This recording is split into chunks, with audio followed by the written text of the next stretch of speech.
91 साल की जिंदगी रेस खत्म करके भारत माता का ये बेटा तो अब दुनिया छोड़कर जा चुका है, पर उनकी जिंदगी एक ऐसी इंस्पिरेशनल स्टोरी है जो हमें हमेशा याद रखी जाएगी।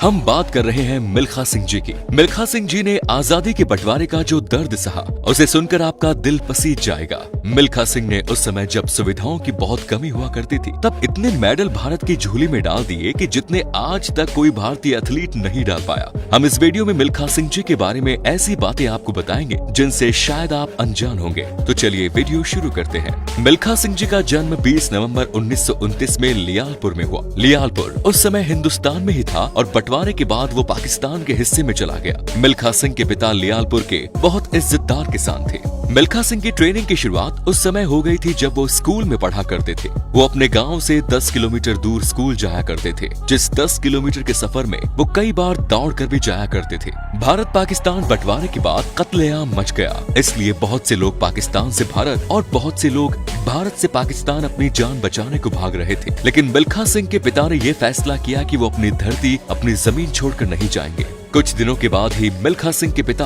और भी घर वालों को मिल्खा सिंह के सामने ही मार दिया गया। पर मिल्खा सिंह वहाँ से भागकर निकल गए और वो हिंदुस्तान पहुँच गए। हिंदुस्तान आकर उन्हें उन लोगों के साथ दिल्ली में रखा गया जिनके पास अपना घर नहीं था, और वो वहीं पर अपनी कई महीनों से बिछड़ी बहन से मिले। पेरेंट्स के अलावा मिल्खा सिंह की बहन ही थी जो उनका ख्याल रखती थी। कुछ दिन कैंप में रहने के बाद मिल्खा और उनकी बहन को रहने के लिए घर मिल गया। हिंदुस्तान आकर मिल्खा सिंह ट्रेनों के साथ भी रेस लगाते थे। वो बहुत फुर्तीले थे और अब वो आर्मी ज्वाइन करना चाहते थे। इंडियन आर्मी में भर्ती देखते हुए मिल्खा सिंह ने एक के बाद एक लगातार 3 बार रिजेक्ट हुए, पर हार मानना तो उन्होंने कभी सीखा ही नहीं था। चौथी बार प्रयास में उनका सिलेक्शन इंडियन आर्मी में हो गया। आर्मी ज्वाइन करने से पहले भी मिल्खा सिंह ने कटक में 200 और 400 मीटर रेस में हिस्सा लिया था। न सिर्फ उन्होंने ये रेस जीती, बल्कि उन्होंने यहाँ नेशनल रिकॉर्ड भी बना दिया। मिल्खा सिंह आर्मी में पहुंचकर भी स्पोर्ट्स में हिस्सा लेने लगे। मिल्खा सिंह को दूध पीना बहुत पसंद था, इसीलिए ही उन्होंने आर्मी में स्पोर्ट्स कोटा चुना। आर्मी में अच्छी दौड़ करते देख उन्हें एक सीनियर धावक द्वारा चैलेंज किया गया, और उस चैलेंज को एक्सेप्ट करते हुए मिल्खा सिंह ने उस रेस में हिस्सा लिया और सबको हराकर हैरान कर दिया। इसके बाद उन्हें एथलेटिक के स्पेशल ट्रेनिंग के लिए चुन लिया गया। स्पेशल ट्रेनिंग लेते हुए मिल्खा ने अपने आप को इम्प्रूव किया।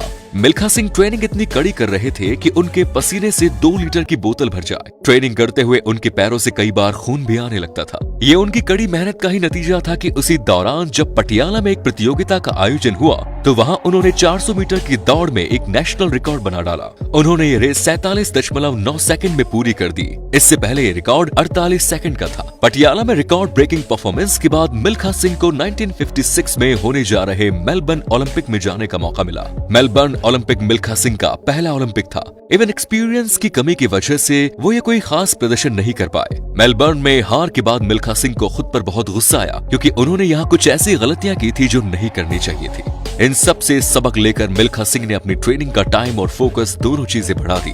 साल 1958 में मिल्खा सिंह ने शानदार प्रदर्शन किया। उन्होंने एशियन गेम्स में 200 व 400 मीटर दौड़ में गोल्ड मेडल अपने नाम किया, और 1958 में ही कॉमनवेल्थ गेम्स में उन्होंने 400 मीटर गोल्ड मेडल जीता। कॉमनवेल्थ में उन्होंने पाकिस्तान के अब्दुल खालिद को हराया, और इस हार का उन पाकिस्तानी एथलीट को बहुत दुख हुआ। मिल्खा सिंह को 1960 में एक बार फिर ओलंपिक में खेलने का मौका मिला। ये ओलंपिक रोम हुआ था।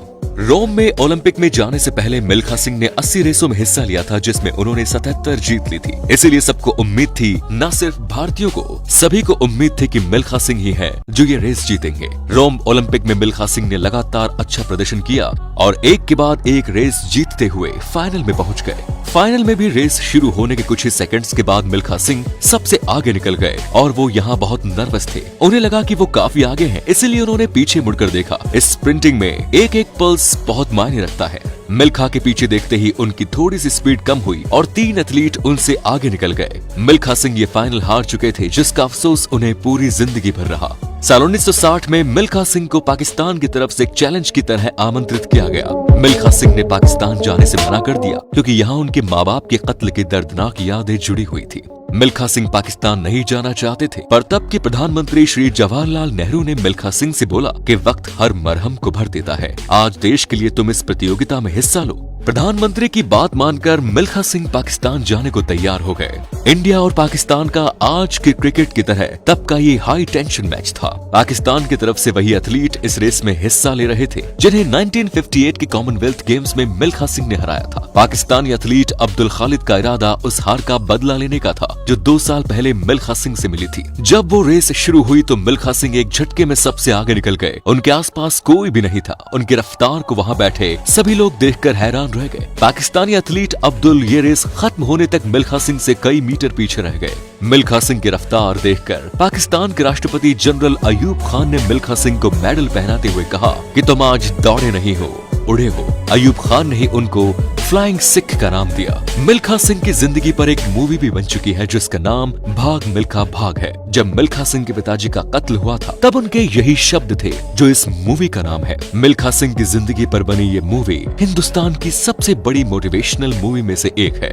मिल्खा सिंह ने भाग मिल्खा भाग मूवी के लिए अपनी जब पूरी जिंदगी की कहानी बताई तो उन्होंने डायरेक्टर ओम प्रकाश मेहरा से 1 रुपया भी नहीं लिया। मिल्खा सिंह की लाइफ पर मूवी तो बनी है पर इसके अलावा उनकी लाइफ पर एक किताब भी लिखी हुई है। इस किताब का नाम है the race of my life जो खुद मिल्खा सिंह और उनकी बेटी ने मिलकर लिखी है। मिल्खा सिंह की इच्छा हमेशा ये रही कि जो साल 1960 रोम ओलंपिक में उनके साथ गोल्ड मेडल चला गया था उसे कोई भारतीय एथलीट लेकर आए, लेकिन रनिंग में तो नहीं पर बीजिंग ओलंपिक में अभिनव बिंद्रा इंडिया के लिए पहला और एकमात्र गोल्ड मेडल लेकर आए थे। मिल्खा सिंह की मुलाकात साल 1960 में एक राष्ट्रीय वॉलीबॉल प्लेयर निर्मल कौर से हुई जिनसे साल 1962 में उन्होंने शादी कर ली। मिल्खा सिंह की 3 बेटी और एक बेटा है जिनका नाम जीव मिल्खा सिंह है। जीव मिल्खा सिंह एक जाने माने गोल्फ प्लेयर है। अभी उनकी उम्र 49 साल है। साल 1983 में मिल्खा सिंह को पद्मश्री पुरस्कार से भी सम्मानित किया गया। मिल्खा सिंह के पास बहुत से मेडल और अवार्ड्स हैं। उन्होंने अपने सारे मेडल देश को समर्पित कर दिए जो पहले दिल्ली में रखे थे और बाद में वो मेडल पटियाला के एक म्यूजियम में रख दिए गए और अभी भी वो वहीं पर है। तो फ्रेंड्स, ये थी मिल्खा सिंह के बारे में कुछ ऐसी रोचक बातें जिन्हें जानना हर भारतीय के लिए जरूरी है। उम्मीद करता हूँ आपको इस वीडियो से बहुत कुछ जानने को सीखने को मिला होगा। सिर्फ एक एथलीट के लिए ही नहीं, आप मिल्खा सिंह की हार ना मानने और मेहनत के जज्बे से हर फील्ड के लिए इंस्पिरेशन ले सकते हैं।